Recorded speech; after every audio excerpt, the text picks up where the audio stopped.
kenapa selimut dinamai selimut? Aduh. Emang beneran imut?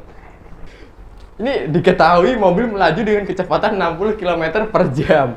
Jika jarak kota A dan B adalah 125 km nih, berapa umur pengemudi mobil tersebut? Halo teman-teman semuanya, selamat datang di Podcast Semakar. Kebetulan nih, ini adalah episode pertama dari podcast kita yang bertemakan Suaraku, Pendidikan, dan Inspirasi. Kali ini kita kedatangan sebuah tamu istimewa dari alumni SMA Negeri 1 Karangjati nih, yang sekaligus menjadi Ketua OSIS pada masa bakti 2020-2021, yakni Mbak Latifah. Hai semuanya, perdana banget ya? Iya. Kebetulan ini podcast pertama kita, jadi langsung aja teman-teman. Mbak Latifah, sekarang ini setelah lanjut dari SMA ini nih, kira-kira lanjutnya kemana? Aku sekarang kuliah di Politeknik Negeri Madiun, jurusan akuntansi, program studi akuntansi perpajakan. Yeah. Sebenarnya itu bukan pilihan pertama ya, karena emang dulu itu aku tujuan pertamanya di Universitas 11 Maret sama Universitas Negeri Surabaya. Cuman karena takdirnya emang di Politeknik Negeri Madiun, jadinya ya masuknya di situ gitu. Di situ ya. Mungkin teman-teman nih ada yang mau ke Politeknik Negeri Madiun juga. Nah, boleh. bisa bertanya juga ini untuk teman-teman. Kira-kira Kak, di sana tuh biaya hidupnya gimana sih Kak? Kalau untuk biaya hidupnya sebenarnya tergantung dari kita gimana manage keuangan sih sebenarnya. Tergantung budget kita juga. Kalau kita mau hemat juga bisa. Kalau kita mau boros juga bisa. Cuman kalau dari aku sih standar aja ya, karena ada kata-kata self reward ya pasti. Jadi pasti kalau waktu akhir minggu weekend itu pasti aku selalu self reward, nggak tahu ya ke Ricis, kan di Madiun juga ada Ricis, ada di McD juga, KFC juga itu. Jadi ya kalau kalian mau hemat satu minggu juga nggak apa-apa sih, makanya nasi pecel terus juga nggak apa-apa sama nasi jotos, boleh. Ya, jadi kalau kalian ini barangkali teman-teman juga mau ke sana, itu budgetnya juga disesuaikan teman-teman ya, untuk ongkos, untuk kehidupan sehari-hari juga budgetnya juga diatur sedemikian rupa nih teman-teman ya. Lalu Kak, seberapa penting sih pendidikan bagi Kakak?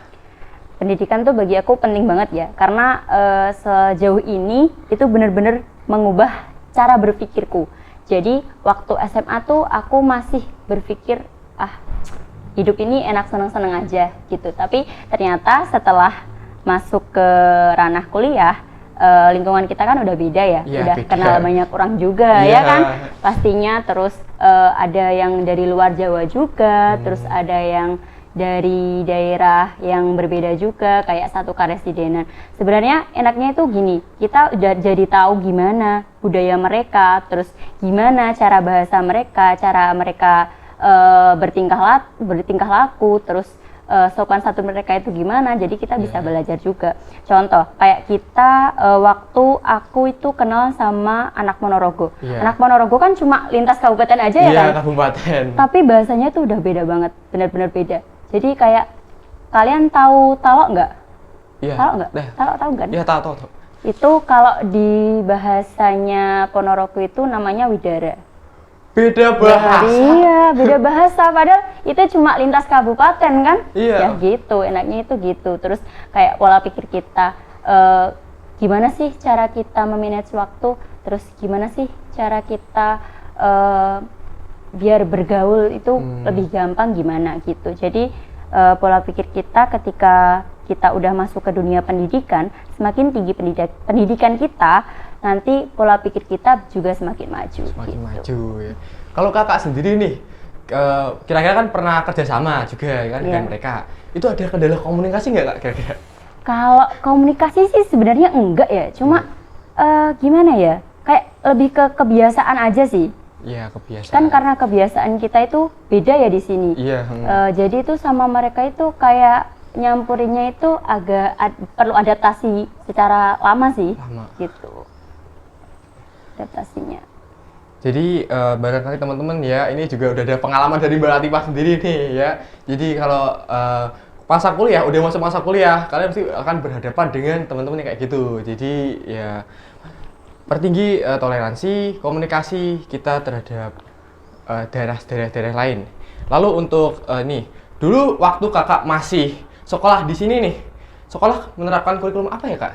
Kalau dulu kurikulum dari aku sih, angkatanku itu mulai kurikulum 2013. Jadi kita itu siswa itu diajarkan untuk kita belajar mandiri. Tapi nanti kalau seumpama kita nggak tahu nih pelajaran itu, ada materi yang nggak kita pahami atau nggak kita mengerti, nanti kita waktu di sekolah langsung ditanyakan kepada gurunya, terus nanti gurunya menjelaskan secara rinci di papan tulis gitu. Jadi sistemnya itu kita yang belajar, kita yang bertanya, guru baru menerangkan gitu. Kalau dulu kan, kalau sebelum 2013 kan sistemnya itu kan pasti guru menjelaskan dulu ya kan, baru kita yang bertanya. Sekarang kalau angkatanku itu baru 2013 itu beda. Jadi kita yang belajar, kita yang bertanya gitu.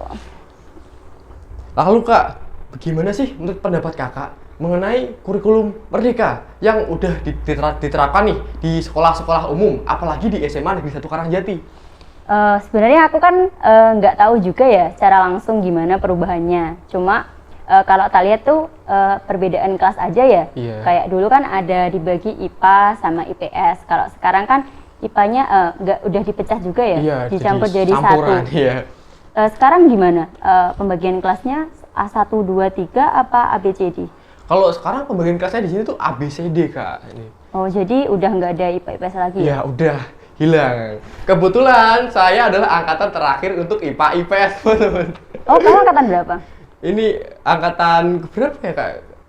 Ke 2000. Ini ke 2022.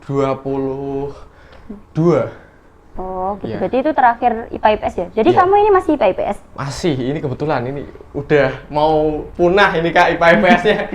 Gak apa-apa sih, tapi sebenarnya bagus loh kalau kita dikulturasi jadi IPA IPS-nya dicampur jadi satu. Karena apa? Dulu itu pasti ada stereotip kan, kalau anak IPS tuh, anak IPS tuh pasti nakal, ya kan? Iya, pemikiran umum itu. Iya, pasti kayak gitu kan. Cuman kalau sekarang dicampur jadi satu kan, udah nggak ada yang bedain lagi. Kayak IPA, IPS. Itu anak IPA, kalau nakal itu pasti anak IPS. Sekarang kan nggak gitu kan, jadi satu. Iya, jadi nyaknya itu sebenarnya kayak padahal IPA sama IPS tuh sebenarnya sama aja. Sama aja. Iya kan, anaknya sama aja kan. Sama aja. Cuma kan karena IPA, dimana IPA, pasti anak pinter, nggak pernah nakal. Iya, padahal enggak. Iya, benar.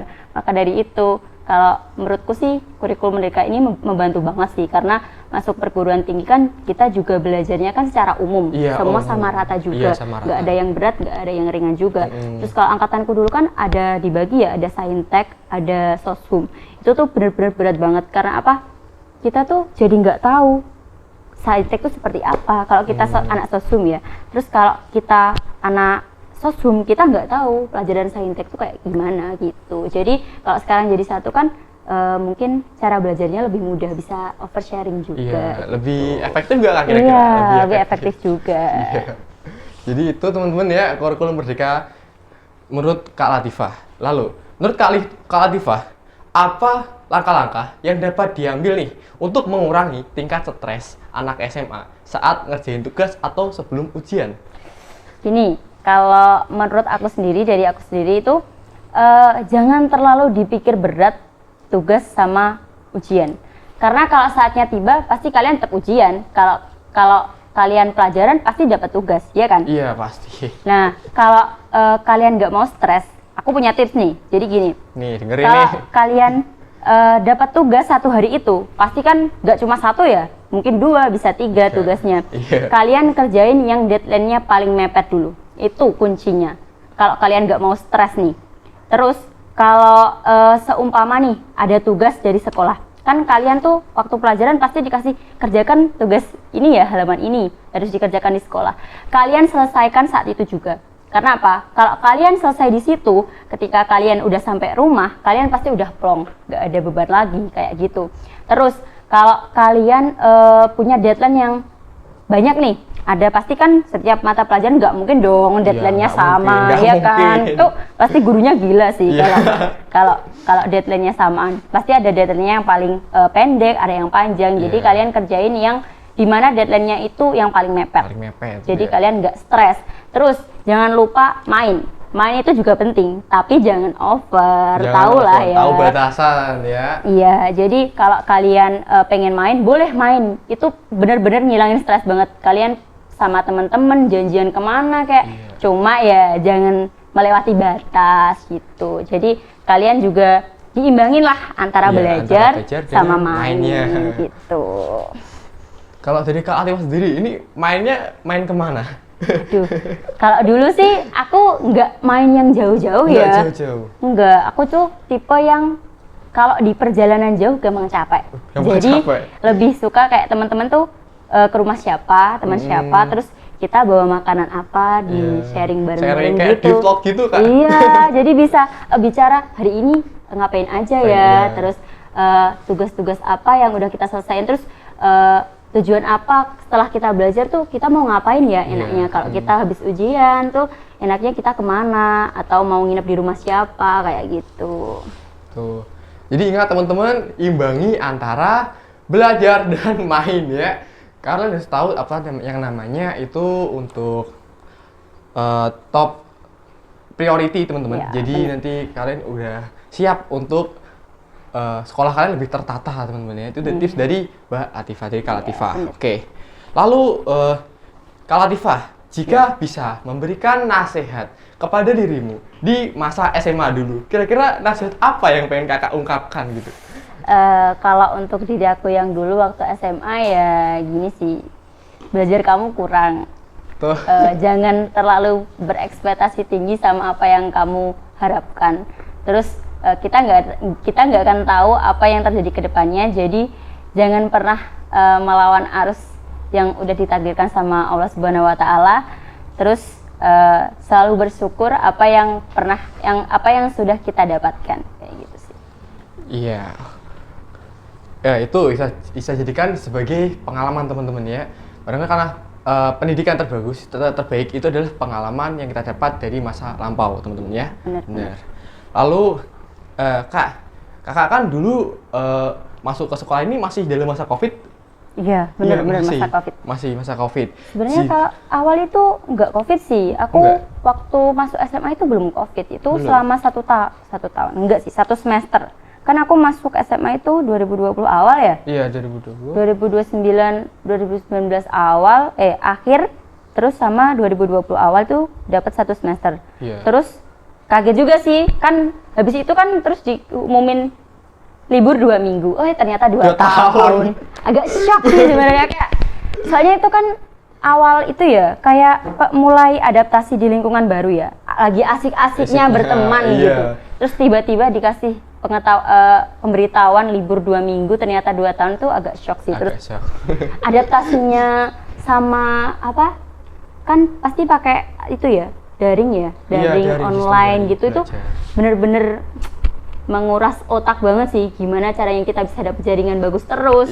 Terus gimana kita bisa sharing sama teman-teman biar bisa, kan ya tahu sendiri lah kalau kita waktu online kan pasti malas banget ya belajar, ya kan? Pasti online malas banget kan belajar. Sangat malas banget, iya, makanya itu gimana memotivasi diri kita untuk mau belajar tuh susah banget sih adaptasinya gitu.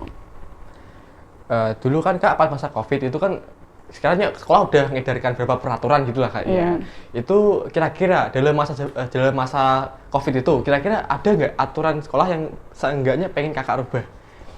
Aduh, apa ya? Kalau waktu COVID tuh sebenarnya nggak banyak aturan yang diberikan ya. Cuma kayak masuknya sih.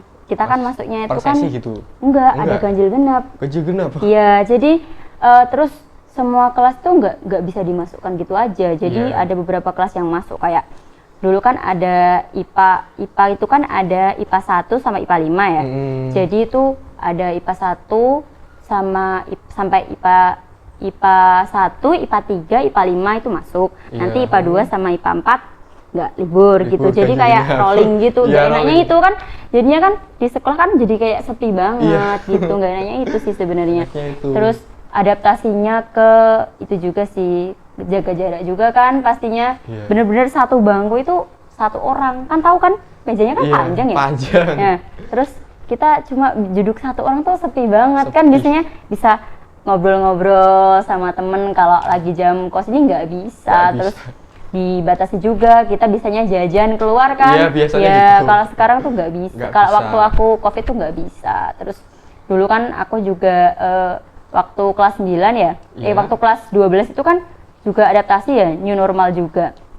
Terus itu sebenarnya susah banget sih, karena pertemanan yang awal-awal dibentuk itu kan karena udah lama sering nggak ketemu ya, Iya. akhirnya agak canggung gitu Agak loh. enggan gitu iya, ya, Kak. bener. Makanya itu sebenarnya susahnya di situ sih. Terus komunikasi jadi sama antar kita itu jadi kayak udah beda, nggak kayak Udah dulu beda, lagi. nggak sefrekuensi Iya, lagi iya. tuh. Jadi yang dulunya itu circle, sekarang tuh circle-nya tuh udah berubah gitu loh. Jadi Udah pindah haluan nggak? iya, karena emang udah canggung aja Udah gitu, canggung. nggak enak. Makanya dari itu sebenarnya enak sih angkatan kalian udah normal lagi ya, normal, alhamdulillah ya. Kalau angkatan kita kayaknya pengen sepatunya bebas aja sih, Kak. Oh iya Tapi ya, warnanya bener. hitam. Oh iya, sama itu lagi. Angkatanku dulu itu waktu mau ujian. Iya. Ini itu enggak jadwal kalian udah dikasihkan seminggu sebelum atau hamin berapa hari? Kalau kita itu udah di-prepare, Kak. Untuk udah di-prepare Hamin ya? sebelum udah di-prepare. Nah, Udah kalau dicocok. angkatanku dulu enggak. Enggak. Jadi hamin beberapa jam ujian baru dikasih tahu jadwalnya hari itu. Padahal itu besoknya ujian, tapi malamnya baru dikasih jadwal. Dikasih. Gimana coba belajarnya? mepet banget. Iya, Pakai mepet sistem- banget kan, nggak enaknya itu. Iya, Nah, pakai sistem kebut semalam. nah itu tahu. Makanya kita nggak bisa prediksi kayak gimana belajarnya, terus gimana kita meminati waktunya. Itu Iya, susah banget sih. Mana satu hari itu pasti nggak mungkin kan satu mapel aja, Iya, nggak pasti kan mungkin ada 3 dong. mapel juga kan. Enaknya itu, Iya.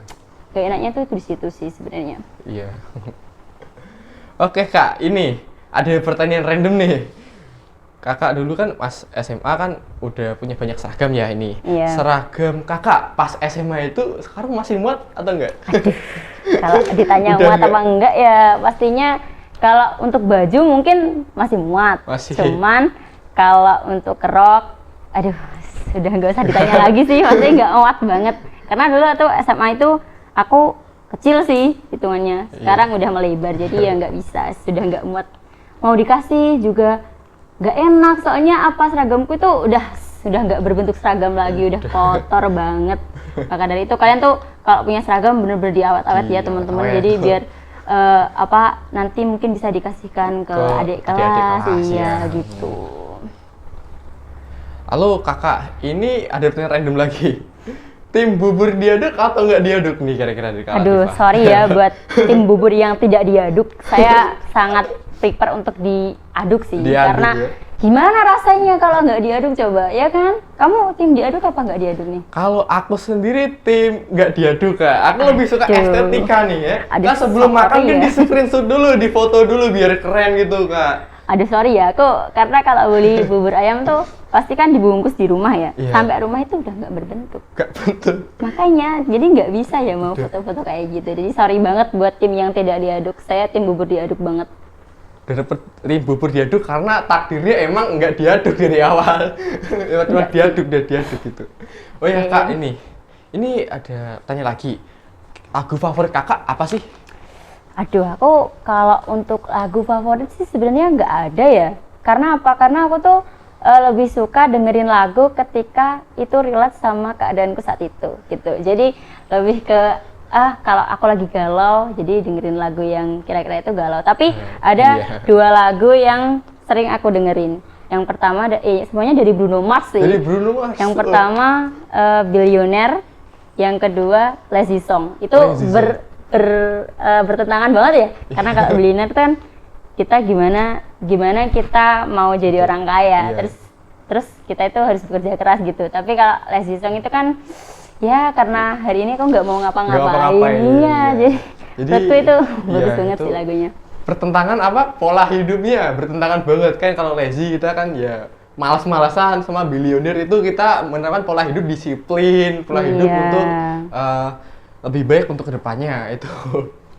Kan Kakak dulu, berarti pas Kakak dengerin lagunya itu kira-kira pas masa Covid ya? Kira-kira pas apa namanya kan COVID itu kan dulu banyak waktu luang nih Kak. Iya. Kemungkinan juga ada lagu yang paling terkenang di masa COVID apa kira-kira? Duh, apa ya?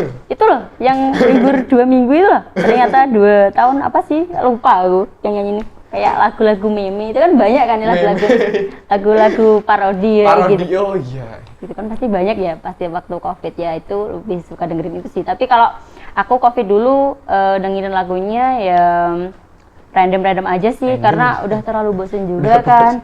Tapi iya, lebih banyak nonton drama sih. Drama sama film.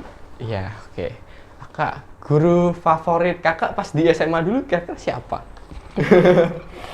Kalau dibilang guru favorit sih, kalau untuk guru waktu di luar mata pelajaran, itu ada Busih sama Pak Budin pastinya dong, pembina kita dong, pembina OSIS dong, harus Pak Budin sama Busih. Orangnya kan humble juga, asik, kalau diajak sharing itu juga asik juga. Cuman kalau di pelajaran ada satu yang namanya Bu Sunia. Bu Sunia masih ajarin nggak? Masih kan? Apalagi PKN kan? Iya. Sebenarnya aku tuh nggak suka yang hafalan kayak gitu. Sebenarnya aku nggak suka. Cuman Bu Sunia itu pinternya gini. Jadi setelah kita dikasih teori, kita itu langsung dipraktekin gitu loh. Kayak dibuat metode pembelajarannya tuh langsung dibuat kayak contoh kayak ada namanya apa ya, kayak contoh toleransi itu apa aja gitu. Terus jadi itu kita langsung dipraktekin saat itu juga, jadi enaknya itu. Terus itu kan juga berkelompok juga, jadi Bu Sunia itu metode pembelajarannya itu asik banget gitu loh, nggak ngebosenin. Makanya aku jadi suka PKN, padahal aku nggak suka sama sekali dengan hafalan, jujur. Aku lebih suka ngafalin rumus daripada hafalin tulisan. Dulu pusing banget. Terus ada lagi, dulu kan ada Bu Regi ya? Iya ada tuh. Bu Regi tuh orangnya asik banget. Kamu udah diajar apa belum sama Bu Regi dulu? Kebetulan Bu Regi wali kelas saya Kak dulu, kelas 10. Iya ya? Iya. Bener, orang Bu Regi tuh tipe guru yang bener-bener aku suka. Kenapa? Karena saat itu juga dia tuh punya target satu hari itu, terus diselesain hari itu juga gitu loh. Jadi kita di rumah itu nggak punya beban buat di pelajaran itu lagi gitu. Enaknya itu sih. Jadi aku tipe orang yang suka guru ketika satu hari itu dikasih tugas, terus satu hari itu selesai itu. Hari itu juga gitu. Soalnya kan kakak ini kan sama organisasi juga, ini mempertimbangkan untuk manajemen waktunya gitu. Nah itu kan ketika aku udah hari itu dapat tugas ya, hari itu udah selesai, kan ketika aku sudah keluar mata pelajaran, aku bisa ngerjain yang lain gitu. Terus kan dulu kan aku juga jabat ya di OSIS, jadi pasti kan kegiatannya nggak cuma 1-2 aja gitu, jadinya bisa mempersiapkan untuk kegiatan di OSIS gitu. Oke Kak, lanjut sekarang dari pertanyaan random dari temen-temen Semakar. Ini dari Instagram. Random question. Yang pertama dari @randompwpeople. Kak, suka nasi padang nggak? Kalau dibilang suka enggak sih, sebenarnya kalau adanya nasi padang ya dimakan. Cuma kalau ada yang lain lebih baik milih yang lain, karena tahu kan nasi padang itu porsinya banyak banget, nasinya bener-bener banyak banget. Ya Allah, itu enggak porsi aku banget, karena aku tuh tipe makan nasi yang sedikit banget tapi lauknya banyak. Kalau nasi padang kan enggak, nasinya banyak tapi lauknya dikit gitu. Jadi kalau ada pilihan yang lain ya lebih baik yang lain gitu deh. Jadi kayak tipikal fast food gitu Kak, McD mungkin, kayak KFC gitu. Ya, aku lebih suka kayak gitu sih sebenarnya, karena lauknya enak juga, simple. Cuma ya emang budgetnya cukup untuk self reward. Iya, jangan buat setiap hari ya teman-teman, nggak sehat juga kan. Ya. Pertimbangan 4 sehat 5 sempurna juga teman-teman gitu. Ya. Oke, Mbak Latifah, ini dari @humbleyear. Kakak dulu suka pelajaran apa sih pas SMA? Ya, karena aku suka hafalan rumus, yang pastinya matematika ya. Aku suka banget matematika. Pasti kamu nggak suka matematika kan? Salah dong, Kak. Aku paling suka malah matematika. Wih, kita sama dong. Sama dong. Boleh. Keren.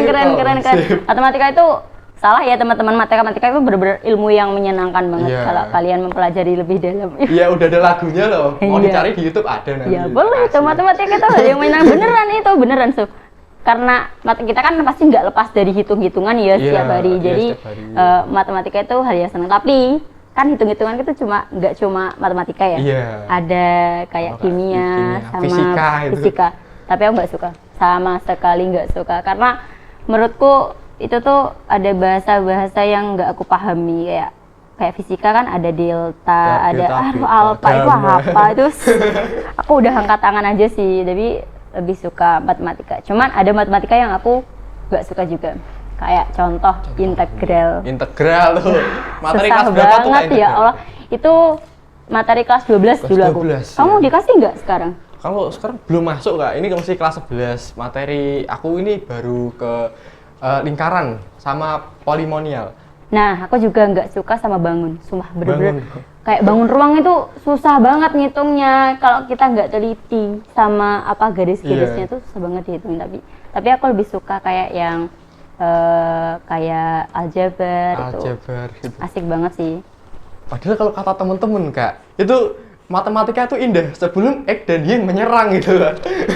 Sebenarnya iya sih kalau dipikir-pikir dulu kan mungkin waktu SD ya, matematika itu hal yang paling asik. Mungkin asik sekali. Kan waktu SMP kita udah masuk aljabar masuk gitu ya. aljabar. Pasti aduh udah capek banget ini gimana ngitungnya ya kan. Tapi sebenarnya kalau kalian paham tuh asik banget. Asik ya. X dan Y itu asik banget kalau kalian paham nih ya. Iya. Jadi ya belajar aja sih. Belajar. Jangan lupa belajar teman-teman. Iya. Fakta teman-teman ya, matematika itu asik kalau kalian paham ya. Bener banget. Oke, ini dari @nevadea. Ini seputar OSIS nih Kak. Apa makna OSIS buat Kak Latifah?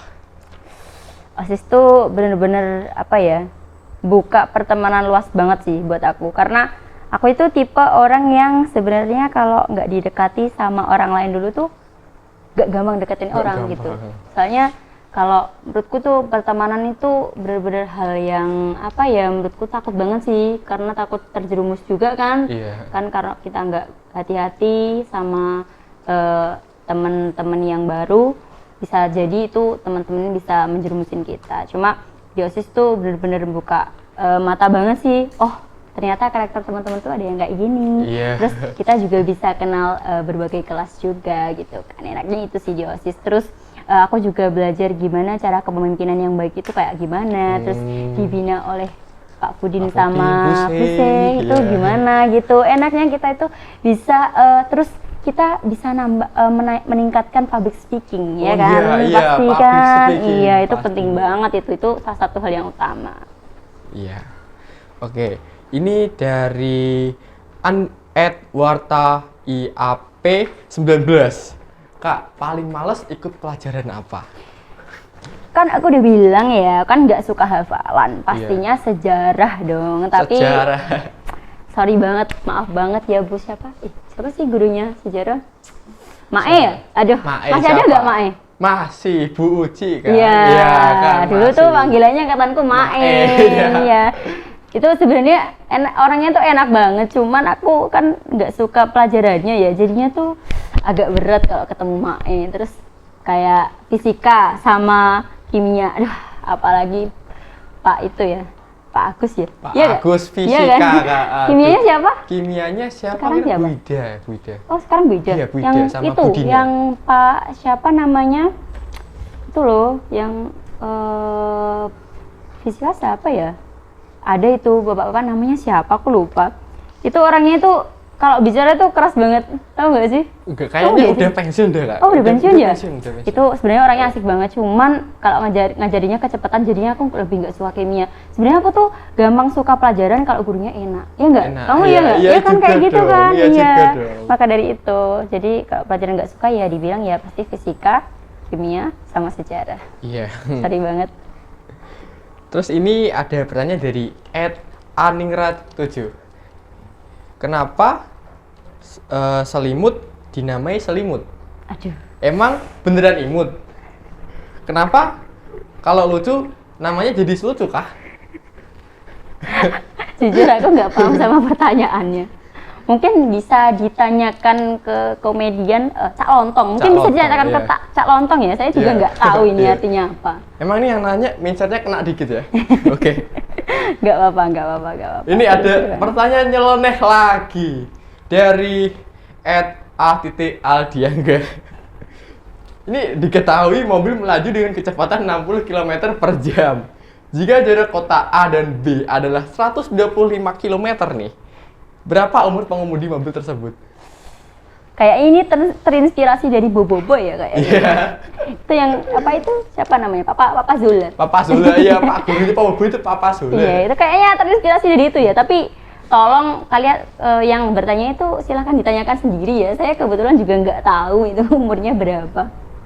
Mungkin bisa ditanyakan sendiri. Oke, terus ini ada pertanyaan juga nih dari kakak-kakak dari Semakar yang pengen berkembang nih. Oke. Dari @m_bintang762. Cara biar gak grogi atau gugup waktu mau bicara sama orang yang baru pertama kali ketemu, itu gimana sih Kak? Kuncinya SKSD. Beneran, ini SKSD itu penting banget sebenarnya kalau kalian pengen kenal sama seseorang yang baru. Iya. Karena mungkin kan orang kan mikirnya, aduh, malas banget kenal sama orang baru. Itu Iya. apalagi yang introvert kan. Iya, udah nyaman sama orang lama. Nah, kayak gitu. Kalau aku sendiri sih kan tipe orang yang gimana pinter-pinter kita adaptasi sama lingkungan baru gitu. Ya. Jadi mau gak mau ya harus menurunkan gengsi banget, bisa kenalan sama orang, kayak tanya-tanya, kamu dari mana, Iya. kamu mungkin ya pertanyaan basic lah buat kita kenalan gitu. Gak perlu gugup sih sebenarnya. Kalau kalian gak pengen gugup, turunin gengsi kalian. Gengsinya. Bener, gengsi Iya. itu bener-bener buat kita luwes ngomong sama orang gitu. Jadi kayak keluar dari zona nyaman gitu kan. Nah gitu. Mau nggak mau ya harus dipaksa gitu. Iya, harus dipaksa biar nanti bisa berkembang gitu teman-teman Iya, ya. benar. Oke, final pertanyaan terakhir nih. Kak Latifah, kira-kira apa pesan-kesan Kak Latifah untuk OSIS di masa mendatang? Kalau kesan dari aku sih sebenarnya sekarang udah bagus ya, udah didukung sama sarana prasarana Iya, juga yang lebih alhamdulillahnya. maju. Terus juga sekarang SDM-nya bagus-bagus banget. Iya. Teman-teman OSIS sekarang itu juga punya soft skill sama hard skill yang bagus banget. Menurutku udah bagus banget sih daripada angkatanku dulu, karena angkatanku dulu tuh bener-bener karena kan generasi COVID juga ya. Sempat vakum gitu kan? Iya, sempat vakum dari semua kegiatan. Terus kegiatannya sekarang udah bagus-bagus, udah berani udah berani kayak perayaan besar, udah berani nyewa-nyewa kayak nyewa terop, ada nyewa sound juga. Itu iya. keren banget sih kalian, Keren. bener-bener keren banget. Kalian tuh bener-bener good job banget sih. Menurutku ini tuh udah perkembangan yang sangat luar biasa banget dari angkatanku dulu. Jadi udah berkali-kali lipat membaik gitu. Baik. Jadi kalian tuh bener-bener bisa membangun OSIS ini tuh lebih baik lagi gitu. Kalau untuk pesannya dari aku, kalau bisa ditingkatkan kayak gini. Terus yang lebih penting lagi karena kita organisasi ya, jadi harus lebih mempererat antar pertemanannya. Jangan sampai di internal OSIS itu ada intinya ada permasalahan. Ketika ada permasalahan di internal itu lebih baik diselesaikan secara kekeluargaan dulu. Jangan sampai kedengaran Bocor sama gitu sama publik gitu. sama orang luar. Jadi lebih baik kalau ada problem segera diselesaikan di internal dulu. Baru kalau mungkin problem itu nggak bisa di internal mungkin udah nggak bisa mengatasi ya, mungkin lebih baik ke pembina dulu. Jangan sampai sekolah itu tahu dulu gitu. Jadi pembina itu yang menaungi kita itu harus tahu gimana permasalahannya, kenapa nggak bisa diselesaikan gitu. Baru orang luar. Kalau dari aku sih itu aja sih. Yang lebih baik tetap jaga kekompakan kalian, jangan sampai ada pertengkaran di dalam internal gitu aja sih kalau aku. Untuk OSIS masa bakti sekarang beri tepuk tangannya dulu dong. Dapat dia nih dari Kakak Latifah. Keren banget. Udah. Oh ya Kak, ini kayaknya durasinya udah mau selesai nih Kak podcast kita. Oke, boleh. Sayang sekali teman-teman untuk pertanyaan yang belum terjawab. Mohon maaf ya, udah durasi. Jadi untuk episode pertama dari podcast ini kita sampai sini saja terlebih dahulu teman-teman ya. Nantikan juga untuk misalkan ada episode terbaru, nantikan juga episode terbaru dari podcast kita. Untuk tadi pengalaman udah di-share sama Mbak Latifah, untuk semoga nanti semuanya bisa jadi amal untuk Mbak Latifah lah ya. Amin, untuk amin, jadi. amin. Dan kalian jangan lupa untuk meneladani juga, mempelajari persiapan mungkin yang disebutkan oleh Mbak Latifah tadi, biar nanti kalian bisa berkembang menjadi lebih bagus ke depannya teman-teman ya. Oke, untuk podcast terima kasih udah nonton teman-teman. Podcast kita akhiri sampai sekian, sampai jumpa semuanya. Assalamualaikum warahmatullahi wabarakatuh. Waalaikumsalam.